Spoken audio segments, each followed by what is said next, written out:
हा मित्रांनो सर्वात सोपा प्रश्न आहे.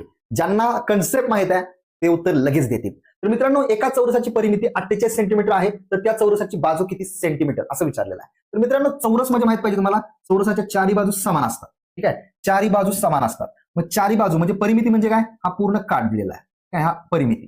तर तुम्हाला परिमिती 48 सेंटीमीटर दिलेला आहे, म्हणजे पूर्ण काठाची जर लांबी दिली 48 सेंटीमीटर अंतर आहे. ठीक आहे, मग त्या चौरसाची बाजू किती, आपल्याला एक फक्त बाजू काढायची आहे, एक बाजू. मग काय करणार मित्रांनो, 48 ला मित्रांनो जर चार बाजू आहेत ना, चारने जर भागलं तर तुम्हाला एक बाजू मिळणार आहे. 4 एके 4, 4 एके 4, 4 दुनी 8, 12 सेंटीमीटर एक बाजू. ऑप्शन डी बरोबर आहे. समजून घेतलं की उत्तर येणार आहे सूत्राचा वापर न करता. ठीक आहे, आणि मित्रांनो, आपल्या एजन अकॅडमीच्या ऍपवर जर तुम्ही कोर्स घेतला ना, तर तुम्हाला सगळ्या स्टेप बाय स्टेप सगळ्या गोष्टी शिकवल्या जातात.